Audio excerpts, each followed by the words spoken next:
ამ ადამიანების ამოცნობა საკმაოდ რთულია, რადგან ისინი ხშირად სოციალურად ძალიან აქტიურები და სასიამოვნო მოსასმენებიც არიან, თუმცა არსებობს ნიშნები. საუბარია ეგრეთ წოდებულ შავ ემპათებზე. ვინ არიან ისინი და როგორ ამოვიცნოთ, რათა ვიყოთ დაცული მათი манипуляციური ზემოქმედებისგან. მოკლედ რომ ვთქვათ, შავი ემპათია არის ადამიანი, რომელიც ფლობს ემპათიის მაღალ უნარს, უფრო კონკრეტულად კი კოგნიტური ემპათიის, ანუ მას შეუძლია ინტელექტუალურად გაიგოს სხვისი ემოციები, თუმცა მას ბოროტად საკუთარი ინტერესებისთვის იყენებს, რადგან თანაგანცდა და გრძნობა ფაქტიურად არ აქვს.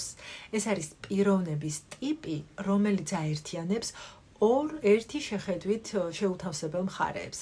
აქვს მაღალი კოგნიტური ემპათია და შეუძლია იდეალურად წაიკითხოს თქვენი ემოციები. მიხვდეს რა გიხარიათ, რა გწყინთ ან რისი გეშინიათ. ხოლო ნიშნებზე თუ როგორ შეგიძლიათ ისინი ამოიცნოთ, ნახეთ შემდეგ ვიდეოში.